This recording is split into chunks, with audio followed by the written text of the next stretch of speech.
Құрметті менің көрермендерім, мен жоғалуымның себебі негізі бүгін мен ASMR видеосын салу керек едім. Коллагеннің видеосын салу керек едім. Кеше баняға барғанның видеосын салу керек едім. Маған массажер келді. Соның рилсын сіздерге уәде бердім, иә. Эйвінің продукциясы келді, оны да мен түсірем дедім сіздерге. И вообще өзімді дым жауапкершілігі жоқ блогер ретінде сезім тұрмын. Неге десеңіздер, себебі өмірімде қазір депрессия болып жатыр. Оны мойындау керек шығар. Просто көбінде мен оны Инстаграм желісіне салмаймын. Тек қана құрбыларым біледі, кейде әпкем біледі. Анама да көбісін айтпаймын. Бірақ дәл қазіргі состоянием выгар. Қазір не то что біреуге қолдау беріп, өзіме қолдау бере алмай жатырмын, өзімді көтере алмай жатырмын, бір нәрсеге бағыттауға, мотивацияға бір өзіме қолдау бере алмай жатырмын. Я просто хочу от себя отстать сейчас. Чем я и занимаюсь, қазір ұйықтайын деп жатырмын. Өзімнен қайтады дұрыс. Өзіме бір демалыс жариялағым келіп тұр. Дым істемей, миым сәл демалсын деп. Аллаға бәрін тапсырып жатырмын. Не болса да бәрі тек қана Алланың қалауымен деп, прям 100%, 1000% сеніп тұрмын Аллаға, солай болу керек деп. Бірақ қабылдау үшін ол нәрсені сол депрессия менде. Көп нәрсе істеу керекпін, бірақ істей алмай жатырмын. Сөздікпен қарайсыздар деген ойдамын. Аңызға қайырлы күн, қалайсыздар? Мені сұрап іздеп жатқандарға үлкен рахмет. Көшіп, соны жайғасып, уборка жасап, қыздар келіп, көмектесіп жатқандар. Менде барлығы жақсы. Дауысым қайттан орнына келе жатыр. Кішкене отек болып тұрмын. Әлі сол анеме қажет. В общем, анемет етіп тұр. Жарты денем дегесімі. Бұлай жағдайым жақсы. Естіп жатқан нәрселерім бар, көп нәрселерім бар. Өкпе назарым бар, әрине. Әйел адам болғаннан кейін болады. Сол қазіргі хейтерлар дейін ба? Көп болып кетті ғой. Түсінемін сіздерді. Өмірге өкпелесіздер ғой. Қатты өмірге өкпелі, өмірден қорлық көрген адамсыздар ғой, сосын хейт жазатын шығарсыздар енді. Мойныңа, тамағыңа не болған деп барлығы сұрайтын негізінде ше. Толық ответті мен жақында барлығыңызға айтып түсіндірем. Қазір кішкене реттеліп алайын, өз-өзіме келіп алайын. Сол кезде барлығын айтам. Бірақ айтарым, Фархат қылқындырған жоқ. Үйтіп жазбаңыздар. Оң айтып атыр, мені қылқындырды деп атыр ғой деп. Жоқ, ондай емес, қылқындырған жоқ мен ешкім. Бұл жерде Давели дейінші барлығының істері, сөздері, мен сөз көтере алмайтын адам ғой қатты.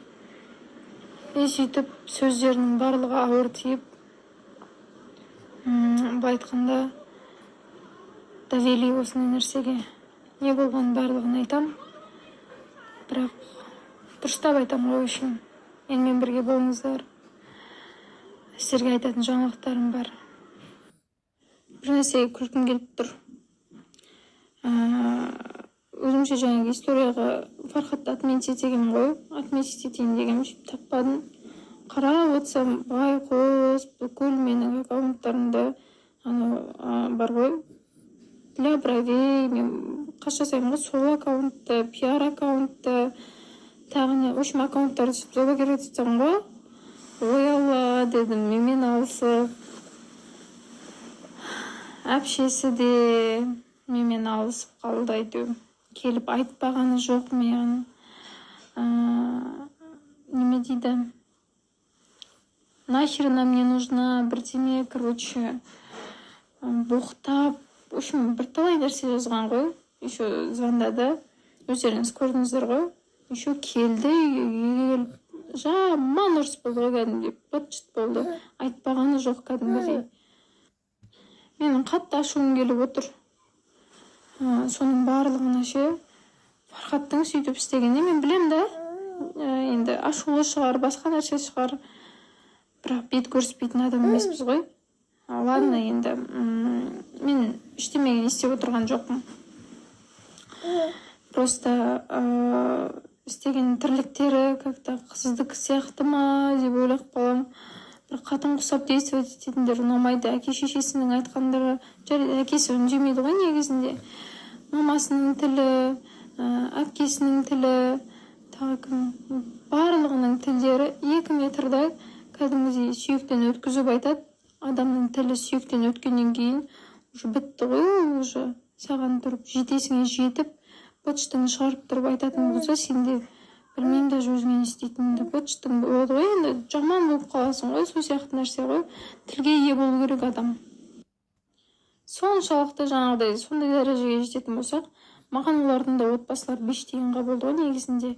Мен бірақ сол үйде жүрдім, көп жүрмедім, енді айта берейін, бірақ барып жүрдім, жағдайларын жасап жүрдім, көңілдерін тауып жүрдім. Бір рет ұрысып қалғанымыз болады, иә. Ол кезде маған тұрып, не істеп отырсың, егер настроениең болмаса ана жерден құрып кет бар деген мамасы болатын. Сол кезде мен қатты неметкенмін, срываться еткенмін. Мен ештеме деген жоқпын ғой, сіздерге неге мен өйтіп айтасыздар, онда өздеріңіз отыра беріңіз деп мен шығып кеткен болатын. И то сол күні маған Набат реклама бермеді деп алайып, маған неше түрлі нәрсені айтып, типа енді біраз нәрсе болды да. Блядь, мен адамдардың надандығына до того жыным ұстайды ше.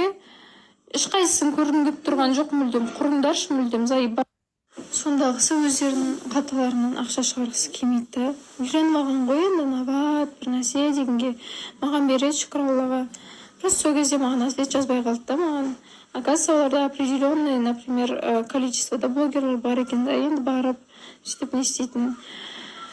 Сөйтіп быт-шыт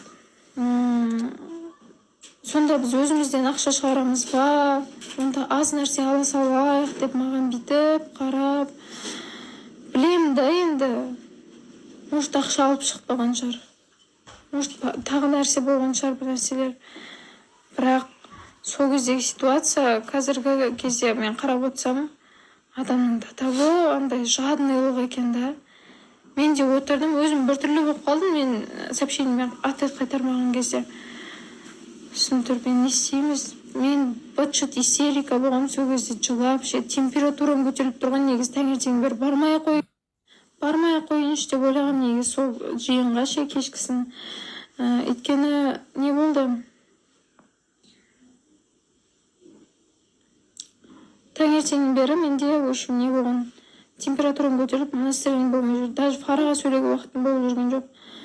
Быт-шыт болып жүрген кезімде, енді отырмын ғой, мен қабағым түйілі, енді қатты түйілі демеймін, өзім бетіме шығып тұрады, өшім эмоция барлығы, настроением. Сөйтіп отыр едім, бір кезде телефонды бүйтіп айналдырып қоямын, мен андай тақтай сол болатын болса, айналдырып бүйтіп еткізіп қоя салам да. Немене лақтырып отырсың бүкілін? Настроениең болмаса бізге құртудың қажеті жоқ, бар құрып кет мына жерден деп маған сөйтіп сөйлейді ғой. Мен ешкімге ештеме деп айтқан жоқпын. Мен түсініп отырмын да, мен онша емес болып отырғанмын. Бірақ Фархат қайтан десем, ол отмазка сияқты болатын нәрсе болды да. Сонымен қойшы деген болатын мен. Ғой, адам на совесть кетем десе, совестьтан атап кетем десем, мен сондай болушы едім да, бірақ мен ондай емеспін. Маған бәрібір садақа барлығына ше. Мүмкін сол кезде көңілімен берген шығармын, адамның көңілі деп. Бірақ адамның көңілі дегенде олар ойламайды. Татарлығын істейді деп бекер айтпайды екен негізінде ше. Әбден көңілім қалды, мен қатты нервім ойнап отыр. Бірақ рахмет айтам, мені құтқарып қалыпты ғой. И мен үшін дұға жасапты, типа сөйтіп, короче, менің теріс айналып кетіпті бұл кісі. Өшім сондай біртүрлі кісі екен. Ассалаумағалейкум бәріңізге. Достар, қалайсыздар, қалдарыңыз қалай? Бүгінгі демалыс күндеріңіз сәтті өтсін.